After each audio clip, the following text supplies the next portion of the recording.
Hi, this is Mardy once again and welcome to my channel.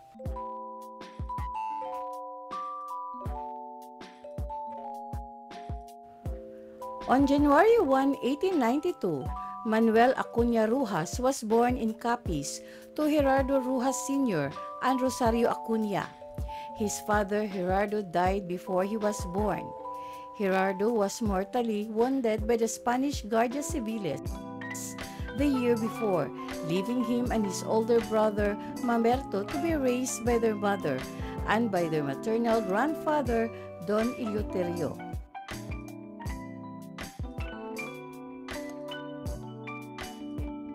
If you are new to my YouTube channel, please don't forget to like, comment, and subscribe.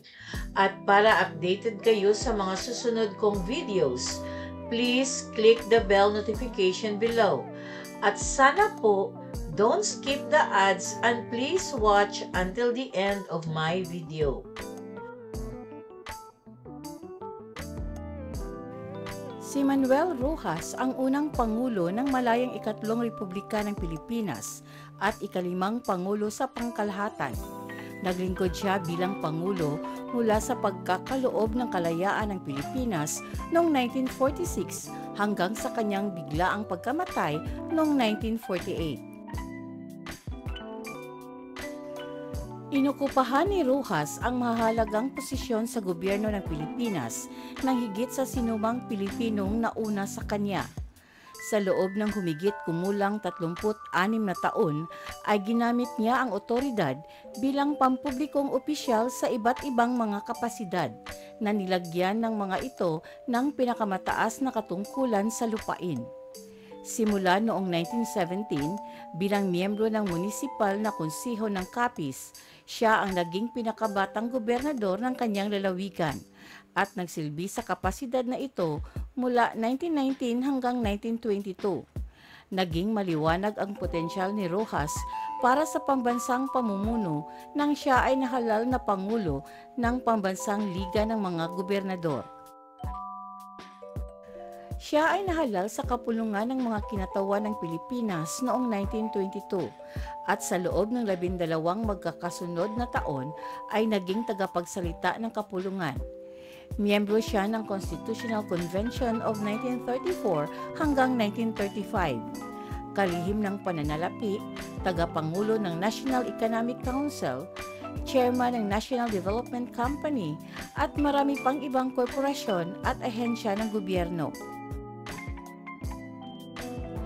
Siya ay isang Brigadier General sa United States Army Forces in the Far East at pinuno ng gerilya. Si Rojas ay nahalal noong 1941 sa Senado ng Pilipinas, ngunit hindi nakapaglingkod hanggang 1945 dahil sa pagsiklab ng ikalawang digmaang pandaigdig. Sa panahon ng digmaan, ginawa siyang liaison officer sa pagitan ng Commonwealth Government at ng United States Army Forces sa Far East Headquarters ni General Douglas MacArthur. Itinuro rin ni Rojas ang paglaban sa Mindanao. Bago ang pag-alis ni Quezon patungong US, ginawa siyang Executive Secretary at itinalaga bilang kahalili sa pagkapangulo sakaling mahuli o mapatay si Quezon o Vice Presidente Sergio Osmeña.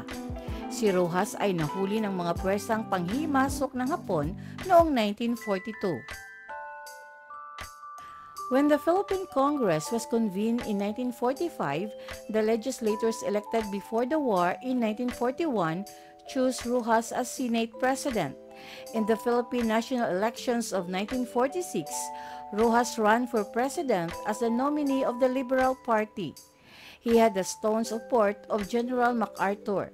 His opponent, Sergio Osmeña, who refused to campaign, saying that the Filipino people knew his reputation, lost to him in that 1946 election of April 23. Rojas won 54% of the vote. When the Philippines gained independence from the United States on July 4, 1946, he became the first president of the new republic. On the night of April 15, 1948, Rojas died at the Clark Field, Pampanga. In the morning of his death, Rojas delivered a speech before the U.S. 30th Air Force.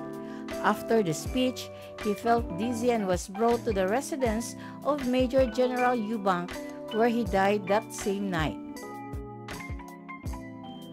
Manuel Rojas was married to Trinidad de Leon in 1921. The couple had 2 children, Maria Rosario Ruby Rojas and Gerardo M. Jerry Rojas. Ruby married Vicente Rojas and Jerry married to Judy Araneta. Jerry became a House representative and a leader of Liberal Party. He fathered 3 children, 2 of them, Dingoy Rojas and Mar Rojas, who both served as representatives of Capiz. Mar became a senator in 2004 and was elected president of the Liberal Party of the Philippines in 2004.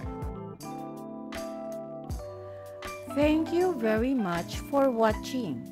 And according to William Arthur Ward, failure is not fatal. Failure should be our teacher, not our undertaker. It should challenge us to new heights of accomplishments, not pull us to new depths of despair. From honest failure can come valuable experience.